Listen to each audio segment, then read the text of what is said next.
Ok. Dans cette vidéo, nous allons voir expliquer le principe très simple, de la manière la plus simple, comment réaliser des pans coupés avec des distances uniformes. Parce que nous voyons là, ici, là, on a les pans coupés de 7,24, 6,90. Partout, c'est soit 7,24, soit 6,90. Bon, on a essayé de faire un truc uniforme, soit 7,24, soit 6,90. Et là, c'est plus facile de se repérer sur le terrain. Pour faire cela, il suffit juste de définir des distances égales. Par exemple, si le projet, cette ligne se suppose, je pense qu'elles sont alignées. Ces lignes, je pense aussi qu'elles sont alignées. Donc, si nous projetons ça et nous mesurons,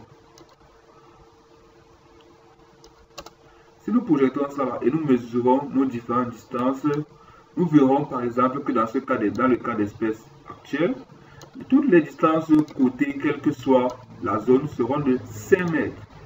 Quel que soit le lieu où nous prenons, ce sera toujours 5 mètres.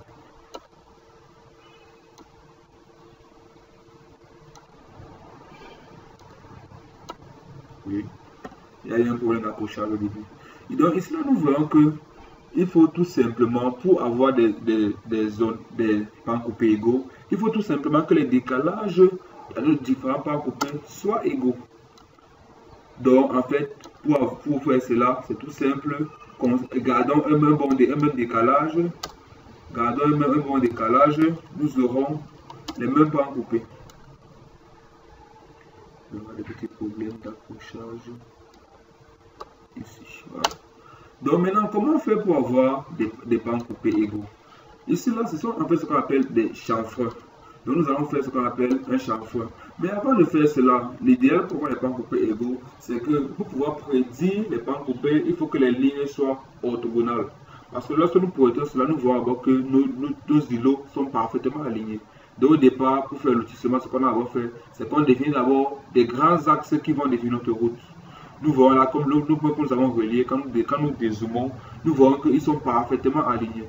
Donc nous avons défini des grands axes par rapport auxquels nous avons tracé notre route. Mais c'est par rapport à ces axes-là que nous avons créé les lots et ensuite nous avons déplacé à chaque fois. Maintenant, comme nous voulons faire les pans coupés, qu'est-ce que nous avons fait? Nous venons ici dans chanfrein. Et chanfrein, nous voyons bien que l'outil se montre en réalité un pan coupé. Dès que nous allons dans chanfrein, il nous dit quelle est la première ligne du polygone. Ce que nous allons faire pour avoir des polygones, c'est que nous allons exploser nos anciens polygones pour faire des lignes, pour en faire des lignes et pouvoir expérimenter ce que nous sommes en train de dire. Donc voilà nos polygones que nous allons exploser. Ils redeviennent des lignes. Nous allons supprimer ce pan coupé ici-là. Et nous allons voir que nous aurons toujours le même résultat puisque nous avons les mêmes causes. Maintenant, nous venons ici dans le chanfrein. Il nous demande de sélectionner la première ligne. Voici la première ligne qui a été sélectionnée. Il demande ensuite de sélectionner la deuxième ligne. Voici la deuxième ligne qui est sélectionnée. Et il fait automatiquement le chanfrein. Pourquoi il fait ce chanfrein-là? Nous allons le voir ensemble parce qu'en fait, lorsque nous définissons le chanfrein, il y a plusieurs différents outils. Vous voyez, il y a annuler, polyligne, écart, angle, ajusté et méthode multiple. Ce que nous faisons, c'est que nous prenons E pour écart. Maintenant, écart, il nous demande quelle est la distance pour le premier chanfrein. Nous voyons bien que par défaut, c'est 5 mètres. Et nous nous rappelons que quand nous cotions, c'était 5 mètres. Donc là, nous pouvons toujours entrer 5. Nous pouvons faire entrer pour garder la même commande. Nous pouvons toujours faire 5. Voilà ça. Maintenant, il demande l'écart du second chanfrein. Nous faisons 7. Maintenant là, nous avons défini nos écarts. Maintenant, si nous prenons notre première ligne, nous prenons notre deuxième ligne, nous voyons que le chanfrein qui est créé, il sera exactement de 6,90. Parce que nous voyons que nous avons pris le même écart. On aurait pu prendre un écart de 4 mètres. Donc nous allons coter pour vérifier que ce que nous disons est vrai. Nous venons, nous cotons.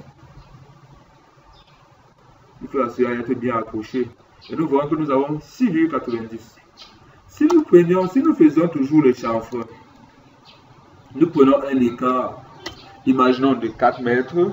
Là, dans l'écart, nous faisons tout simplement ici 4 mètres Et par défaut, généralement, le deuxième propose le même qu'au premier. Nous faisons 4 mètres.